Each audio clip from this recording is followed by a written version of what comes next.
All right, well, this just in, Mr. President, really, this has just got to stop. This blaming Fox for all your bad news that keeps piling up. Here's what's piling up even faster. Your excuses for the inexcusable. Welcome, everybody. I'm Neil Cavuto, and say this about Fox News. For the White House, we're kind of like the gift that keeps giving. Some people are saying is that the IRS was used at a local level in Cincinnati, maybe other places, to go after. Absolutely wrong. These kinds of things keep on surfacing, in part because you and your TV station will promote them. Wait a minute. No sooner that I heard that than I read this same Super Bowl day tweet. Hillary Clinton tweeting that it's so much more fun to watch Fox when it's someone else being blitzed and sacked. And Hay later said that it was all in good humor, but good grief. Let's be clear here. Fox didn't create this Benghazi mess. You, Secretary Clinton, and your boss, the president, created this Benghazi mess.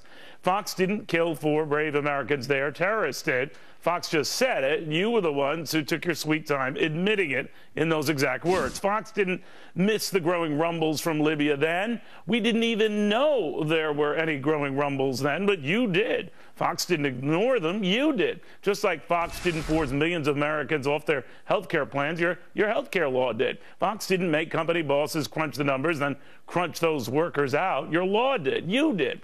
And would if Fox had the power to sabotage any federal initiative when your website made it so easy? And the true onerous cost of the law itself for millions of Americans made it look so awful. Now, Fox News is powerful, but you, sir, are the president, and you, sir, are the one who has to look in the mirror, because the source of your problems is that guy staring back at you, and not that TV channel you apparently keep on more than you admit behind you. Dismiss us, though you will. It is you, Mr. President, who has lost his way. You're right. Fox was and is the skunk at the picnic.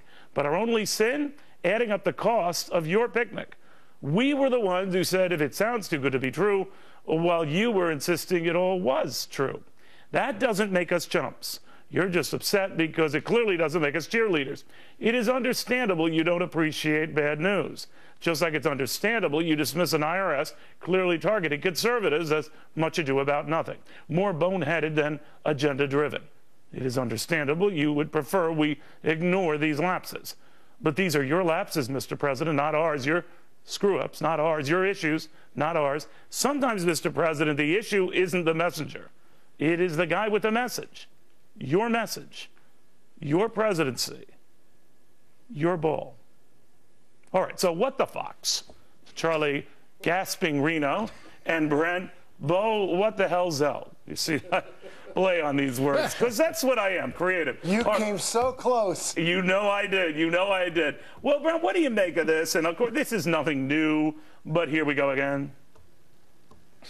No, it's not. But, you know, I think Bill O'Reilly did a good job. I think that the questions that he raised were serious questions, the ones that no one else will raise, apparently, on the IRS, on Benghazi, on Obamacare.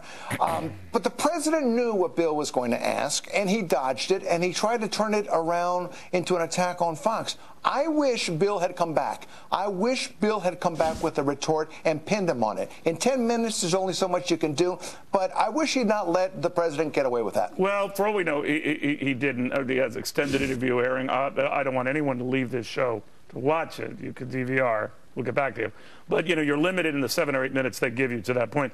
But to the bigger point, Charlie, about the if in doubt, go for Fox. Yeah, it's completely intellectually dishonest, and it's you know, it's what most of the liberal media, mainstream media, tries to say, that we're some sort of a you know, an addendum to the Republican Party, that we're anti this president. I will say this.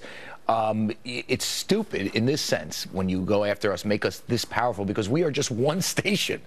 This isn't, you know, 99% of the media, you can make a good case, is in the tank for this guy. We are one station. So he's essentially saying that one station is controlling the agenda. Now, as much as I would like to believe that, and I believe you would like to believe that, and everybody here would like to believe that, that can't be true. It's and also would assign a lot more power to us than we probably deserve. Intellectually dishonest. It's a way of not answering a question, changing the subject, making it about Fox instead of his own his own nothing, problems. They always say the best defense is a good offense. And Brent, if his strategy is, look, all these problems you're hearing, they're really your imagination. They're really coming via Fox, and that the healthcare law is fine. This IRS targeting is much ado about nothing. What happened in Benghazi is just sort of yammering after the fact. There was no intent for ill will here. So you can sort of deflect and at the same time hope Americans forget. Does it work? Well, yeah, well, you know, 2 points here, 3 points. One is it's Clintonian. It is to say, well, the question's been asked and answered, asked and answered, asked and answered. Let's get beyond that. You know, remember, that's how MoveOn.org came. Even though the questions are never answered, they're just asked by Fox. Number two, he's speaking to his base. He's speaking to the radical base. That's what he's got left, and he's trying to mobilize them. Number three, the difference between Clinton and Obama is that during the Clinton years, you didn't have social media. You didn't have a vibrant internet. So I don't know that Obama's going to have that kind of success that Bill Clinton had. Look, the people are looking, they're looking at a Benghazi report that was bipartisan that said how the CIA had warned them of this. There's no way the president can dodge that responsibility. I think he's also talking to the mainstream media. I mean, I think that this whole thing of bringing up Fox is basically to try to convince the New York Times and all the rest of the media that, you know, don't ignore those kooks over there. You know, listen to me. And, you know, this does resonate among reporters. I can tell you, someone who worked in the alleged, you know, I worked at the Wall Street Journal pre-News Corp buying it. I worked at Newsweek magazine, couldn't get any more liberal or mainstream media liberal than that. This is a common thread among my reporter brethren. And they, you know, it's fascinating. They don't see their own biases. They just see ours. But I'm wondering, you know, given the fact when I was talking about his radical base, I was including the media. Okay. Well, yeah, but, you know, Brent, on this issue about whether the president might have lost something with the American people, because whatever you say about the bias in the media or who's buying what, the fact of the matter is the president is tumbled in trust. And as smart folks like you remind me, and Charlie, it takes a long time to win back trust, if you can win it back at all, right? Especially when you're a lame duck, especially when your own party is deserting you, as so many incumbents are doing. I mean, he's in trouble. Make no mistake about that. And the only thing he can do right now is class warfare, and that's what he's doing. Yeah, but we are powerful, Charlie. Oh, I like being this powerful.